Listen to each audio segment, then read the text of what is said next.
Welcome to all our viewers in India and around the world. You're watching Defense Dynamics and I'm Danveer Singh coming to you from New Delhi.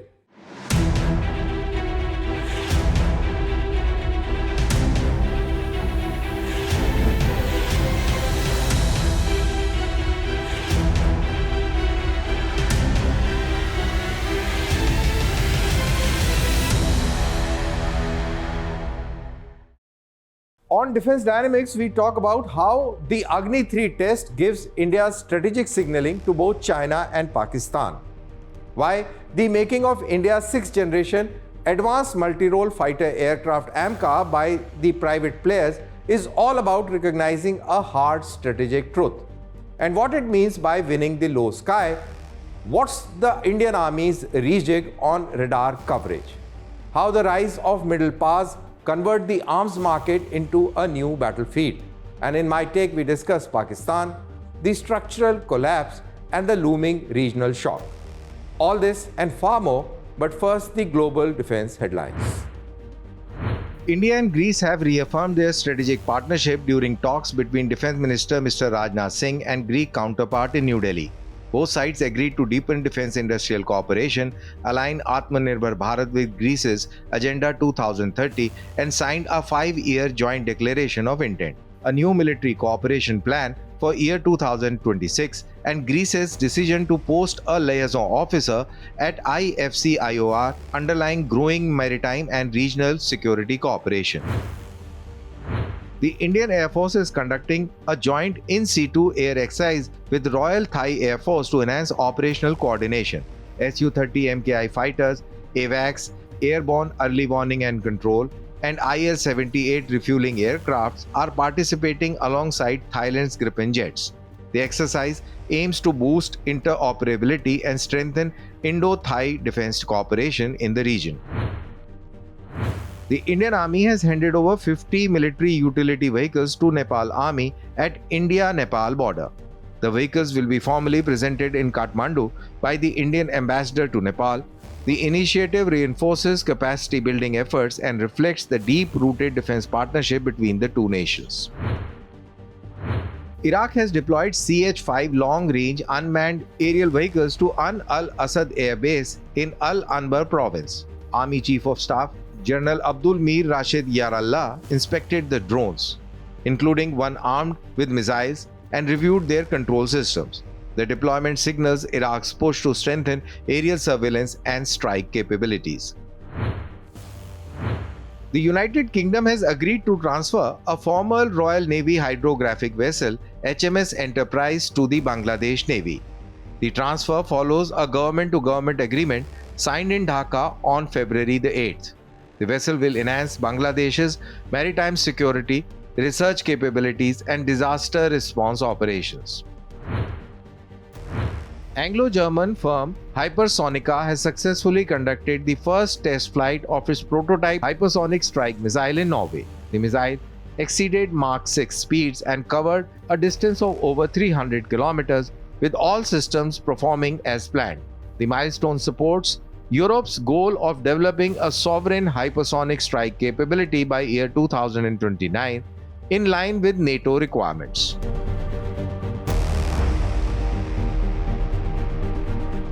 India's missile tests are often described as routine, but in geopolitics, nothing is routine unless it is meant to be reassuring or to give a warning. The latest Agni-III test does both, as it speaks directly to Beijing and Rawalpindi. India has successfully test-fired the Agni-III intermediate-range ballistic missile, reinforcing the credibility of its long-range deterrence at a time of growing strategic pressure from both China and Pakistan. With a range exceeding 3,000 kilometers, Agni-III is not designed for tactical signaling, it is designed for strategic stability. In simple terms, it ensures that India retains assured retaliatory capability even as adversaries expand missile forces, harden launch infrastructure, and experiment with coercive escalation. The China dimension. China today fields one of the world's fastest growing missile arsenal, spanning conventional, nuclear, and hypersonic systems. from deployments in Tibet to expanding silo fields deeper inside the mainland. Beijing is reshaping Asia's strategic balance. India's response, however, is fundamentally different. New Delhi is not matching China missile for missile. Instead, it is ensuring credibility, survivability, and certainty, the three pillars of effective deterrence. Agni-III sits squarely in this logic. Long range enough to hold strategic targets at risk, mature enough to be reliable, and restrained enough to avoid escalation spirals.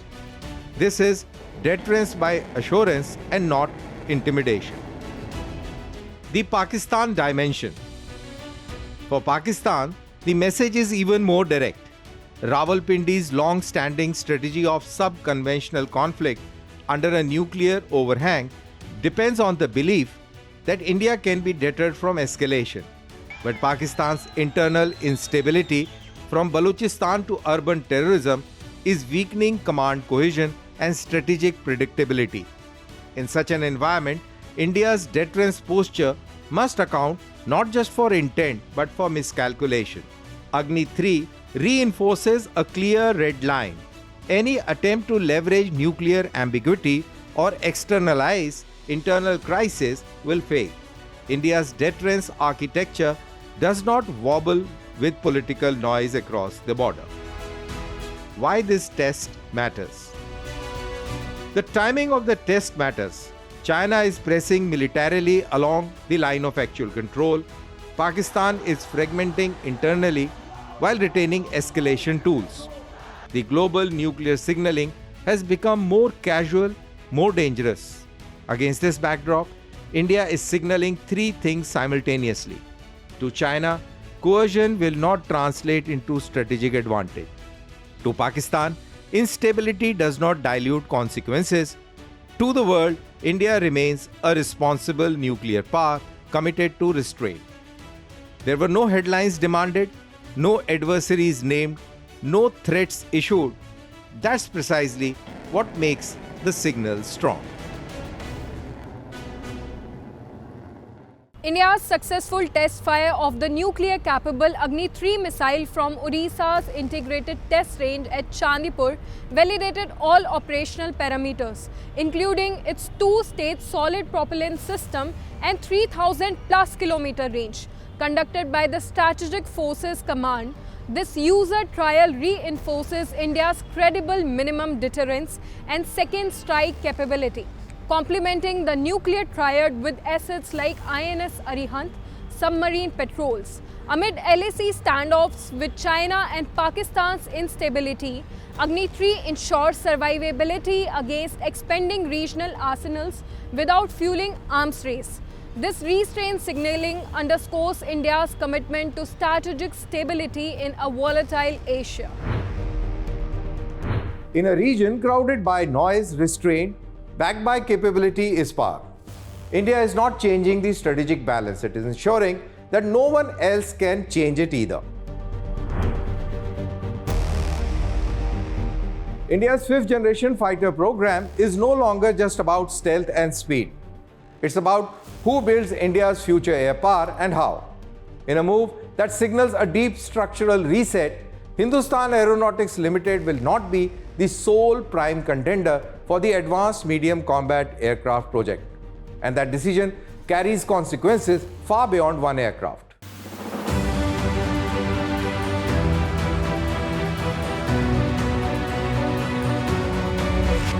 The Advanced Medium Combat Aircraft or AMCA is most technologically demanding defense program India has ever launched. It is designed to deliver low observable stealth, internal weapons carriage, advanced sensor fusion, AI-assisted battle management, and deep integration with unmanned systems. In short, AMCA is not just a fighter, it is the cornerstone of India's future air combat doctrine. Until now, major aerospace programs in India followed a familiar pattern. Design agencies created and Hindustan Aeronautics Limited executed, often as the single dominant integrator. That model is now being deliberately altered. The government has chosen not to grant HAL exclusive control over AMCA manufacturing and integration, instead moving towards a competitive consortium-based execution model that brings private industry into the core. This is a break from tradition and a conscious one. Why HAL was sidelined from exclusivity? This decision is not an indictment of HAL's legacy. HAL has delivered fighters, helicopters, engines and trainers for decades and remains central to India's aerospace ecosystem. But AMCA demands something different. It demands simultaneous development and production, multiple parallel supply chains, global standard program management, and rapid iteration cycles. India's experience with past programs, including prolonged timelines and limited production throughout, expose the risk of single agency dependence. With AMCA, delays are not just costly, they are strategically dangerous. India is facing a rapidly expanding Chinese fifth-generation fleet, accelerating China-Pakistan aerospace cooperation, and shrinking technological margins. In this environment, monopoly integration becomes a vulnerability. The new model, competition as capability. Under the new approach, AMCA will be executed through shared responsibility, public sector expertise, private sector speed and innovation, and tighter accountability mechanisms. This mirrors how advanced aerospace ecosystems function globally, where competition exists inside national programs, not outside them. The message from the government is clear. Strategic autonomy does not mean strategic complacency. HAL remains an important partner, but no longer the unquestioned gatekeeper. This is not privatization of defense, it is professionalization of defense production. The strategic context, why this movement matters. China already fields J-20 in operational numbers and is iterating rapidly. Pakistan, meanwhile, is leveraging Chinese industrial backing to shorten induction cycles and bypass capability gaps. India cannot counter this with incremental upgrades or extended timelines. AMCA must be delivered on schedule, produced at scale, and future-proofed from day one. That requires an ecosystem, not a silo. By opening AMCA to competitive execution, India is betting that speed matters as much as secrecy, integration matters as much as design, and accountability matters more than institutional comfort. This is not about sidelining a public sector giant. It's about recognizing a hard strategic truth. Future wars will reward those who build fast, at scale, and without bottlenecks. AMCA will define India's air power for decades, and India has decided it cannot afford to build the future in old ways. For decades, air defense was about looking high and far, but modern wars have changed the rules. Today, the deadliest threat often fly low, slow, and silent, and that is forcing the Indian Army to rethink how it sees the battlefield.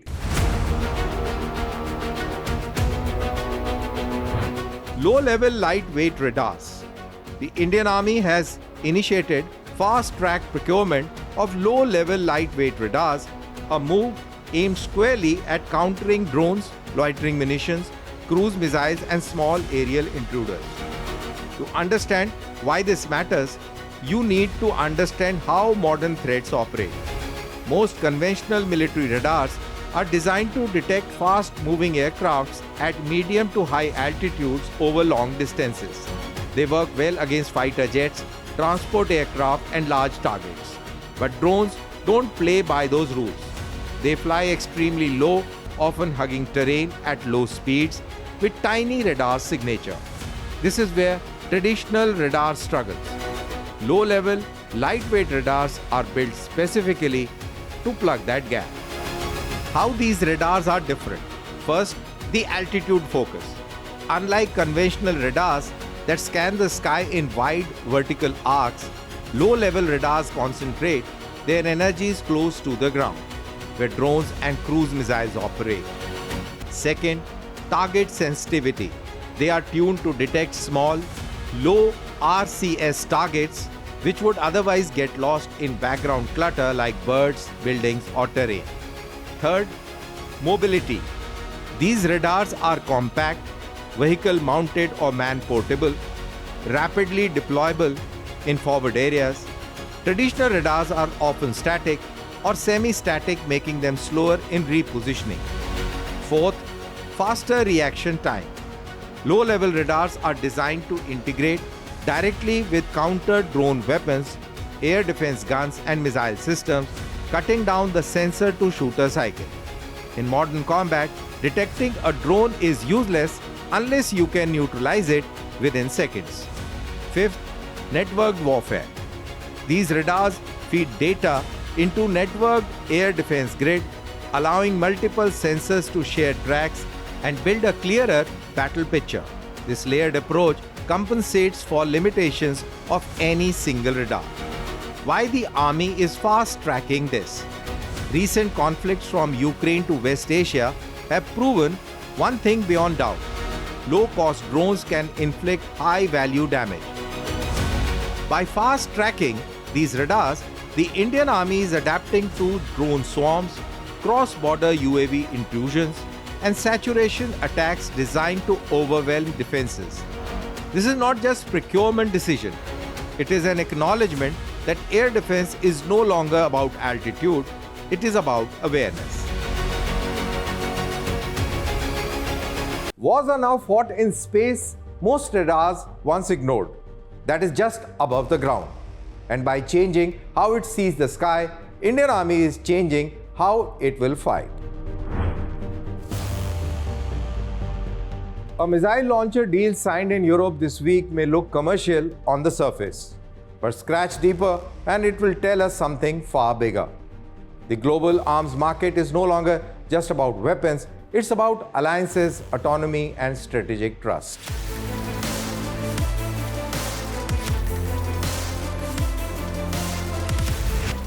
Chunmoo Multiple Rocket Launcher System. Norway's decision to acquire Chunmoo Multiple Rocket Launcher System from South Korea marks a quiet but powerful geopolitical shift. For decades, European militaries relied overwhelmingly on American and Western European defense suppliers, not just for weapons but for strategic alignment. That monopoly is now cracking. South Korea's emergence as a preferred supplier reflects three realities shaping global geopolitics today. First, trust is replacing tradition. Countries no longer want systems tied to political conditions, export vetoes, or alliance pressure. They want reliability in crisis, not paperwork. South Korea offers advanced systems without intrusive strategic strings attached. Second, the Russia-Ukraine war changed everything.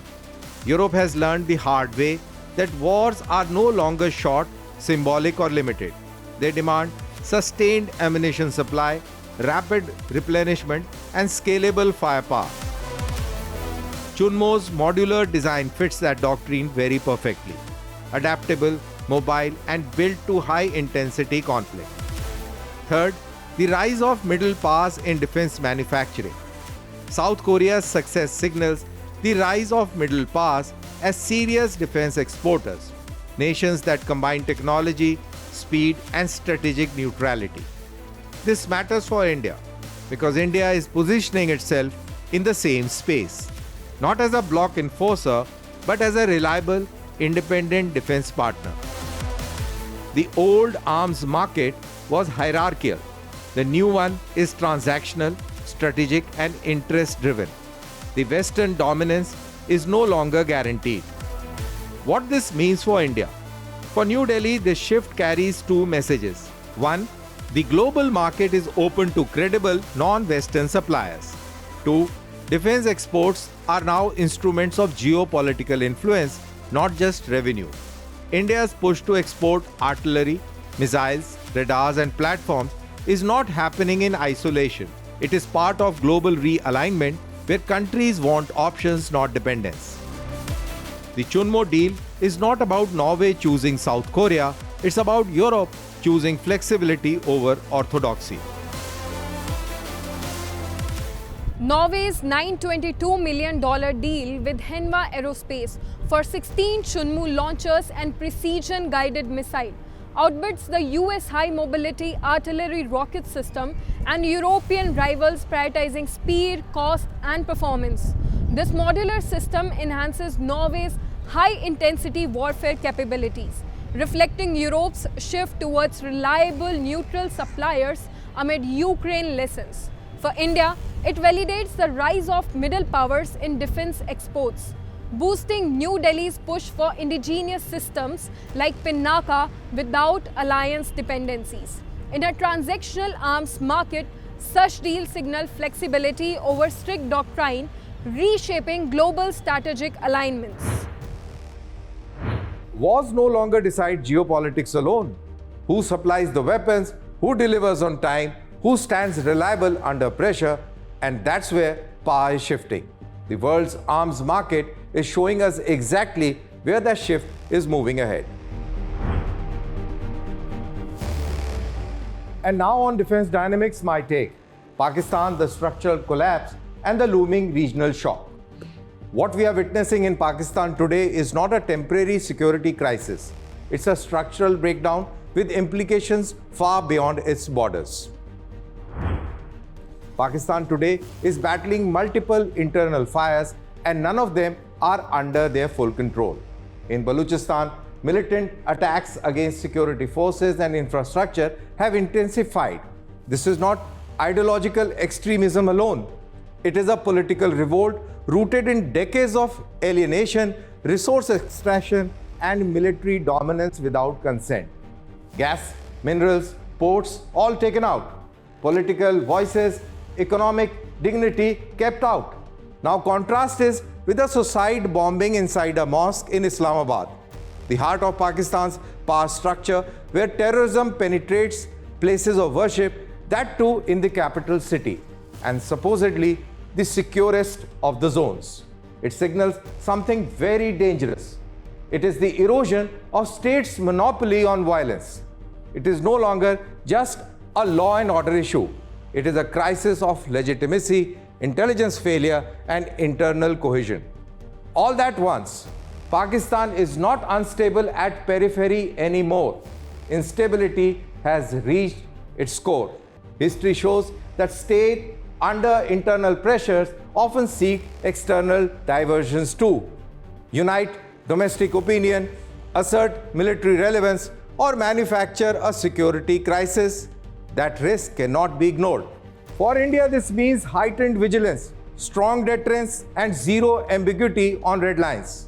And for the region, it means greater unpredictability, more proxy volatility, and increased risk of miscalculation under nuclear-armed actors. For China, Pakistan's instability complicates its western flank. For United States, it reopens a problem it tried to exist. And for South Asia, it creates a strategic vacuum where accidents become escalation. Pakistan's crisis is no longer about governance failure alone. It is about whether a state built on permanent insecurity can now survive its own design. Pakistan today is not collapsing suddenly. It is unraveling slowly and dangerously. And in geopolitics, slow collapses are often the hardest to manage and easiest to misjudge. And that's my take. That's all for this week on Defense Dynamics. Share your comments on social media with #DDWithDanveer. See you next week with new defense and geopolitical developments and their analysis. Until then, goodbye and take care.